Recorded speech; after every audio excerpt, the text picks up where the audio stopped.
do you guys do for self-care? Sleep.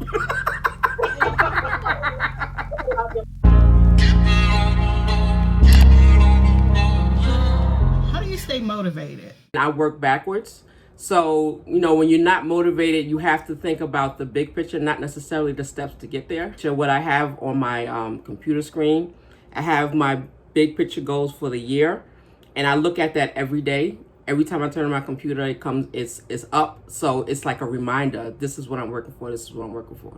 I would say the same thing when I took like one of those planner classes, and it's breaking down the big goal, breaking everything down to one step or one thing to do. Sometimes I will create my to do list and say, okay, just do two. And then there are times when I just want to set a fire to it and just go to sleep, wake up and start over, or just walk away because you may be overwhelmed. It's like, you know what?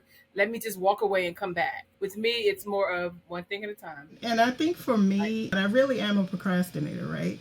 And so I always have a whole bunch of things to do, but I don't feel any pressure to do them until I have to do them, which is what I'm really working very hard at trying to get out of.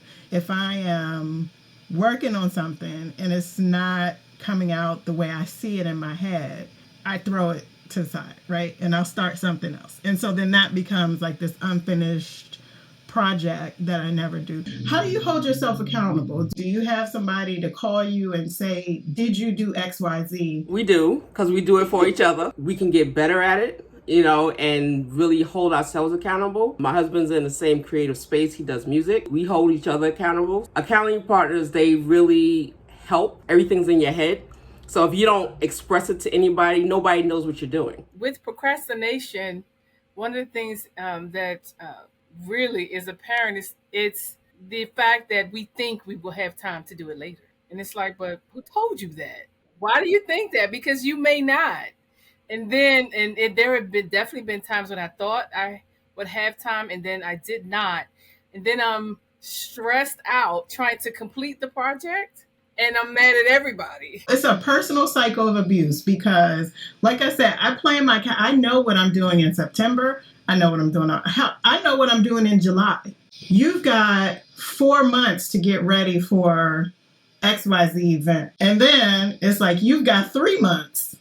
And then it's like, holy shit, you've got 3 weeks and you haven't done anything. And I will say one of the things that I've been really thinking about, and I actually have seen, I want to say maybe a handful of business owners who are actually at the position that where I want to be. So I'm kind of like looking at them because I do think having someone in your corner who's maybe a coach or a mentor who's already there will actually help as well. For a very long time at the beginning of my business, would go into every single event, and the other meeting in my head was always, are they going to like my stuff and are they going to buy my stuff? Right? So that's your own self-doubt. I stopped trying to make things that I thought people wanted, and I streamlined my products and I made things that I wanted to make. And that's all I offer. And if it's not for you, it's not for you. So that's a really tough lesson to learn. Everybody's not your customer. And I think it's really, really something that you have to work at overcoming. It's always going to be there in everything we do. Every time you give a presentation, every time you show your design to someone, every time you sell something to somebody, it's like, okay, will they like it? And like Naima said, it's just like I got to a point where I know that I am good enough. I worked hard enough. I've had proof over the 20 plus years in this industry that my stuff does sell, that I do know what I'm doing, that, that I've gotten validation. Unfortunately, sometimes you have to get outside validation to make yourself feel better, but you also need to have self-validation. Like, I deserve to be here. I worked hard for this. This is how we're all in businesses right now because something inside of us said, you are good at this and you can do this and I need you to do it. It's your God voice, right? Your God voice is telling you, this is what I want for you and I need you to do it. What do you guys do for self-care? Sleep. I sit in quiet. Sometimes I just have to just like turn everything off, no devices, no TV, no nothing. And I just sit in quiet. It's not like a whole lot of time, but maybe like 15 minutes or half an hour.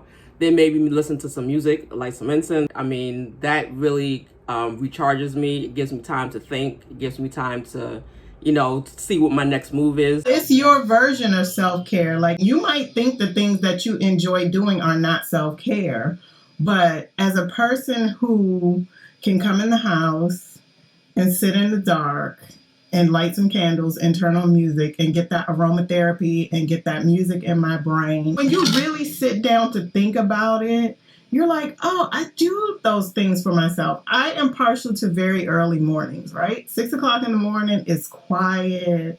The world has not woken up yet. I have an outdoor space, and when the weather is nice, I just go and, just have a few minutes of quiet before, I call it when the world wakes up. I'm Zahia from Regions Design Lab, and we have Aima from Fearless Threads, and